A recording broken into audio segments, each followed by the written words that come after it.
Você já teve a experiência de viver algo com uma pessoa e anos depois de conversar com ela sobre, lembra daquele dia que a gente fez tal coisa? E a pessoa falou assim, não lembro desse dia, mas lembro de uma coisa que a gente fez em tal data, numa viagem assim, assim. Aí você fala, nossa, não lembro dessa viagem.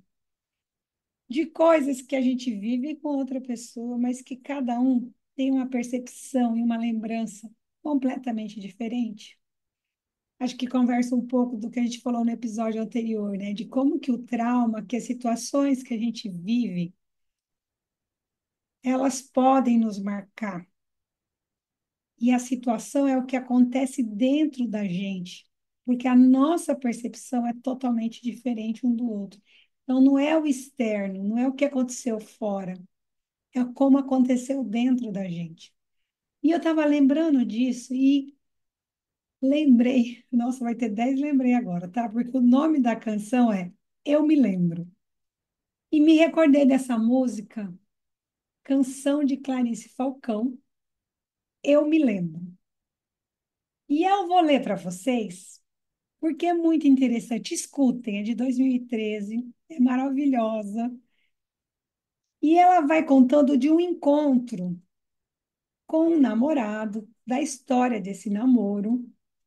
E eles vão dando a versão, cada um a sua. Então, tá cantando ali a voz dela e a voz do namorado, né? Do intérprete do namorado na história. E você vai vendo que eles vão dando versões completamente diferentes do que viveram. Ela começa, era amanhã e ele 3 da tarde. Aí ela diz, quando ele chegou, aí ele diz, foi ela que subiu. Ela conta, eu disse oi, fica à vontade. E aí ele diz, eu é que disse oi, mas ela não ouviu. E aí veio o refrão da música. E foi assim que eu vi que a vida colocou ele, aí ele fala ela para mim, né? Ali naquela terça-feira, ele diz quinta-feira. Ela diz de setembro e ele de dezembro. Por isso eu sei de cada luz, de cada cor de cor. Pode me perguntar cada coisa que eu me lembro. E é muito bacana que eles vão falando que se lembram e aí as versões completamente diferentes. Aí fala, a festa foi muito animada. Aí a versão dela, 8 ou 9 gatos pingados no salão. Ele diz, eu adorei a feijoada. E ela diz, era presunto enrolado no melão. E foi assim que a vida colocou ele, ela para mim, naquela terça-feira, e o outro diz quinta-feira, de setembro, de dezembro. Por isso eu sei de cada luz, de cada cor de cor. Pode me perguntar de cada coisa que eu me lembro. Aí vai, ele falando, ela me achou muito engraçado, é a versão dela. Ele falou, falou e eu fingi que ri. Aí ele diz, a blusa dela estava do lado errado. E ela toda contente da versão dela. Ele adorou o jeito que eu me vesti. E aí vem o refrão de novo. Foi assim que colocou na vida ele e ela para mim, naquela terça-feira, quinta-feira de setembro, de dezembro. Por isso eu sei de cada luz, de cada cor de cor. Pode me perguntar de cada coisa que eu me lembro. Eu me lembro, eu me lembro. Então, do quanto que a nossa percepção e lembrança, ela pode ser completamente diferente vivendo a mesma situação, porque as coisas nos impactam de forma diferente. E do que a gente já conversou aqui, o que a gente enxerga tem muito mais de memória. Lembra? 10% é input visual, 90% tem a ver com a nossa história, do que a gente viveu, de como a gente percebe. Então, um ponto vai chamar atenção a partir do que eu estou olhando, do que eu estou prestando atenção, daquilo que me toma, e para outra pessoa vai ser completamente diferente. Então, a gente vivendo, às vezes, aparentemente a mesma situação, por sermos seres diferentes, vamos lembrar, vamos nos marcar, sermos marcados completamente diferente.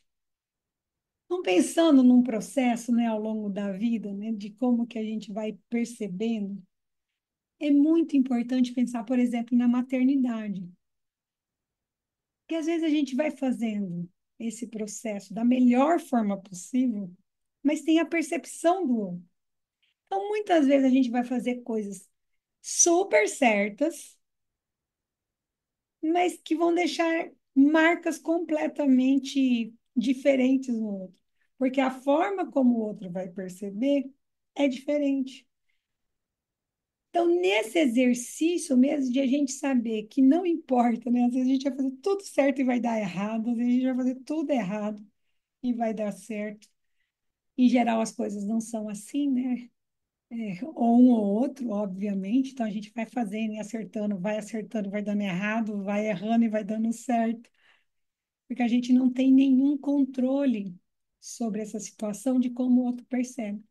Então, nesse exercício de a gente ir se constituindo alguém com o outro, é importante da gente ir avançando para o diálogo, nesse lugar de conhecer e reconhecer como aquilo impacta no outro, de como ele está guardando aquela informação, às vezes o nosso tom de voz, nosso jeito de a gente se colocar, e de coisas que a gente vem vivendo também, né? Eu me lembro, e eu não sei, e eu acho que eu me lembro bem na linha do título dessa música, que quando eu voltei do colégio interno, em 93, final de 93 para 94, que eu cheguei em casa dos meus pais, voltei para casa dos meus pais. Para mim, na minha lembrança, não tinha mais lugar para eu dormir, que meu quarto tinha sido ocupado com tecido, com material de casa e que não tinha mais um lugar para mim. Essa é uma memória muito forte para mim. Me parece que não foi isso que ocorreu. Às vezes eu vejo foto naquela faixa etária e eu tenho quarto, estava arrumando, estava reformando, eu não sei. Mas para mim a lembrança é que eu cheguei em casa e não tinha mais espaço para mim, que eu tinha ido embora e tinha ocupado, ou seja, já foi, não cabe mais aqui. Quando meu filho voltou do colégio interno, quando estava para voltar, essa era uma coisa que pegou em mim. Então, primeiro, eu falei, não quero que ele sinta isso. Então, eu já comecei a reformar o quarto, ajeitei tudo, coloquei mesa de estudo. Eu falei, agora você vai fazer faculdade, eu vou pôr. Ia mandando para ele as partes, né, as fotos do processo de reforma desse quarto, para sarar uma ferida que era minha, né? Porque quem não tinha sido, ou seja, sentido que não tinha voltado para casa, ou seja, que tinha voltado e não era mais seu lugar, era eu. Falei, não quero que ele sinta isso de jeito nenhum. Então, fui o tempo todo cuidando dessa forma, mas era do jeito que eu sabia cuidar.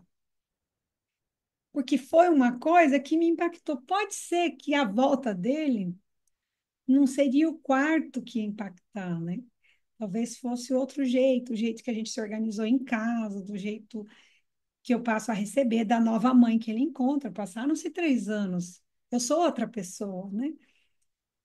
Então, esse desafio, né? Então, eu vou tentando fazer um movimento daquilo que eu acho que é potente, que eu acho que podia impactar. E aí eu acho que o desafio é muito nessa linha de a gente ir pensando e perguntando para o outro, e aí, fez sentido isso, né? Como que isso caiu? Nessa volta, onde você sente estranheza, quanto você sente incluído de volta, né? E eu acho que isso é desde o começo, desde sempre, ali, do início do processo de ser mãe, que para mim foi muito difícil. Eu nunca quis ser mãe, porque para mim, olha como que as experiências nos marcam profundamente. E que é bem na linha do eu me lembro, né? Que eu não tenho base científica nenhuma para isso, mas era como eu percebia as coisas, acompanhando a vida inteira, né? Trabalho em hospitais psiquiátricos, levando alunos para fazer estágio. E meu cérebro entendeu que a maioria das mulheres que tinham crises, de adoecimento aconteciam no pós-parto. Então, às vezes, surto de esquizofrenia, da própria psicose puerperal, que é realmente, né, no puerpério, de gente que eu vi que desencadeou o processo de adoecimento pós ter o filho, eu pensava, gente, eu tenho medo, vai que eu adoeço, vai que ocorre algo e eu não tenho, né, controle sobre isso. Claro que quando eu vou estudar neurociência da maternidade, e isso é muito bacana, eu trabalho com meus alunos na graduação, o cérebro da mulher, os estudos mostram que ele se transforma. Você vê 2 semanas pós o parto e 4 meses é outro cérebro com outras conexões cerebrais, preparado para um novo desafio. A gente realmente torna-se outra pessoa, né? Torna-se mãe, passa a enxergar um mundo diferente. Então, há de fato uma mudança estrutural, de conexão no nosso cérebro, uma mudança verdadeira. Então, eu tinha esse medo de adoecimento. E quando eu pensei, falei, olha, né, não sei se eu quero ser mãe, não sei se eu dou conta, e vai que eu adoeço. A hora que eu tenho meu filho e que é desafiador para mim, né, de chorar e não saber o que fazer, eu achava que como enfermeira eu ia arrasar, falei, ai, quantos banhos em crianças, né, quantos procedimentos na pediatria, vai dar bem bom. E aí, no primeiro banho, já foi um desastre. Nada saiu como eu imaginei que ia ser, assim. E aí, com o processo acontecendo, eu vejo hoje o quanto que ser mãe do João foi uma das melhores coisas que aconteceram na minha vida, uma das coisas que eu mais amo, porque foi o que mais me transformou, de poder estar atenta a ele e a mim nesse processo de quem ele vai se tornando, porque ser mãe de um João pequenininho é uma coisa. Depois ele cresce um pouquinho, já é outra, ele tem outro querer, ele tem outro jeito de estar no mundo.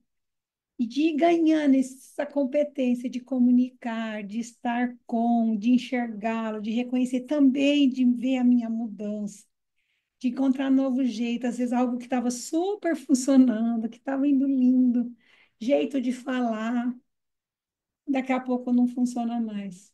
Uma coisa, duas coisas recentes que me impactaram muito, que tá no meu, eu me lembro, como eu me lembro,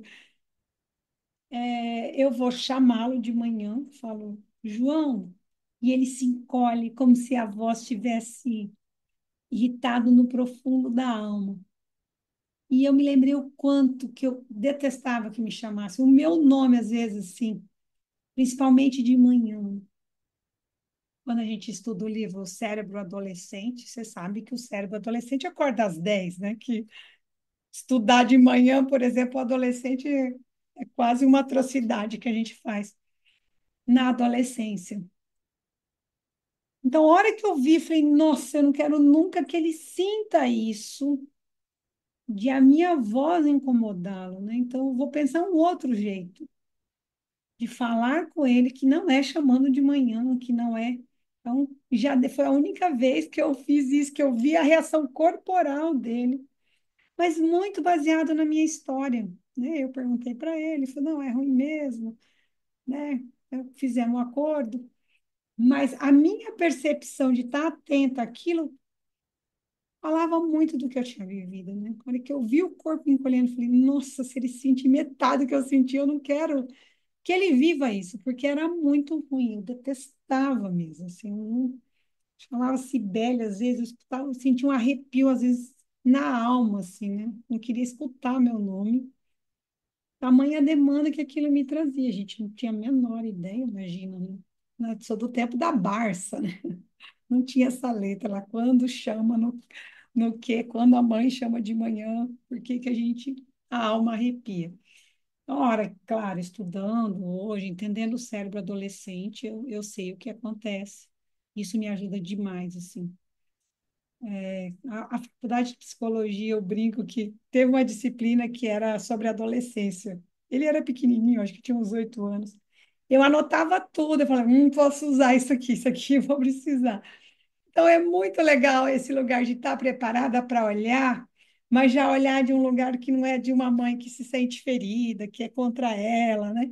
Mas de uma mãe que fala, parece que está mudando alguma coisa aqui e eu preciso estar atenta, né? E a outra coisa, assim, eu resolvo. Eu sou uma pessoa que sai resolvendo as coisas. Eu tenho essa característica que eu não sei se é boa ou ruim. Às vezes dá certo e às vezes dá errado, como tudo na vida. E eu saí resolvendo, falei, ah, não, vou comprar o carro, eu escolhi, eu fiz tudo. E aí um dia eu vi ele triste, falei, ah, por que você tá triste, né? Eu comprei o carro. Ô, mãe, você não me perguntou absolutamente nada. Não perguntou que carro eu queria, que cor que eu queria. E assim, meu mundo fez. Ele Aí expliquei para ele que carro usado não dá muito para escolher cor, não dá muito para escolher marca, depende do dinheiro que a gente tem, dá malemar para comprar o próprio carro. Mas entendi o que ele estava me dizendo, né? Eu ainda não tinha entendido que ele era alguém já grande, que tinha o gosto, que tinha opinião. Ele saiu de casa para ir em colégio interno com 14 anos, adorava as coisas que eu escolhia. E aí ele voltou. Eu pensei no quarto, porque era uma experiência que eu tinha vivido, e não pensei no carro, porque eu comprei meu carro já estava velha, né? Então, assim, não tive essa oportunidade de ganhar um carro do pai, da mãe, na infância, na adolescência. Então, já eu não percebi isso, não olhei. Quando eu percebo, aí eu falo, olha, na próxima, então a gente vai fazer, agora já está feito. Mas a partir dali eu já mudei o jeito de estar com ele. Então, essa perspectiva, né, das nossas lembranças, de como a gente percebe o mundo, elas vão impactando o tempo todo no nosso fazer. E aí, pensando no trauma, né, dependendo de como a gente vai sendo marcado, é como a gente vai reagindo no mundo e o que a gente dá conta de ler no mundo. Então, ir tratando e entendendo por que que a gente age de tal forma, para a gente poder saber que aquilo é nosso, não é do outro. Para a gente poder ir reconhecendo, ter a chance de me conta, e você como percebe isso, né? Era quinta-feira? Não, era terça-feira para você, né? Era dezembro, não era setembro. O que de fato você está enxergando e como você sente, para que a gente possa construir algo menos distante, né? Com um espaço maior de troca. Porque às vezes a gente só está junto no corpo, próximo, mas sem ter a menor ideia de quem é esse outro. E aí eu acho que isso é muito bacana num processo, pensando no trauma que a gente, né, ontem eu li para vocês do livro O Mito do Normal, e dizendo que a gente, por mais bem intencionado, vai traumatizar, né? Vai, porque não é o que a gente vai fazendo somente, mas como que o outro vai percebendo. Mas eu acho que a gente pode avançar nesse lugar quando o diálogo ocorre, quando a gente pode estar em tempo de dizer que a gente não vai esperar tantos anos para o outro dizer, olha, aquele dia você escolheu, nunca me considerou, né? Não perguntou para mim o que era. Então, olhar para o outro e ver que tem alguma coisa, me conta, né? E estou vendo que você não está feliz. O que foi? E leva tempo, porque o outro não está pronto para falar, às vezes nem tem recursos para falar das emoções tão claramente, né? Às vezes a gente adulto não tem, a gente mais novo, né? Mas um exercício de estar com o outro no mundo, acho que isso é muito freiriano, né? Não basta saber que a gente não está sozinho no mundo, de fato agir tendo consciência que a gente está com o outro no mundo. E o que a gente faz bate no outro e a gente não sabe como bate lá. E o que o outro faz bate na gente. Às vezes a gente consegue saber como bateu na gente, às vezes não muito. E às vezes a gente nem sabe por que que bateu tão forte na gente. Porque a gente tem histórias que às vezes a gente não lembra, que são as nossas cicatrizes, que não está uma ferida tão aberta, que você não tem tanta consciência do que aconteceu, mas você sabe que aquilo de alguma forma te traz muito desconforto. Então, quando eu olho para esse processo da maternidade, para mim, do meu lugar, né? Quanto ela foi desafiadora, mas do quanto ela é potente, o quanto eu amo, eu falo, não queria mais nada. Eu vim para ser mãe dele. Não sei se eu seria boa mãe de outra criança. Mas ser mãe dele é uma das coisas mais maravilhosas que me ocorreram na vida, porque me permite estar com, me permite me revisitar o tempo inteiro. E tem me dado a chance, e eu tenho aproveitado, porque às vezes a vida dá a chance, e às vezes a gente não aproveita, de ir me transformando, de acordo com as fases dele, vão mudando, eu poder reolhar, repensar, e aí eu leio de novo, e fui naquela linha que eu já conversei com vocês, de a gente saber que precisa estar bom para a gente agora, né? Porque a gente não sabe o impacto disso no futuro. Mas se tivesse já sofrendo agora, a gente já sabe que vai dar difícil.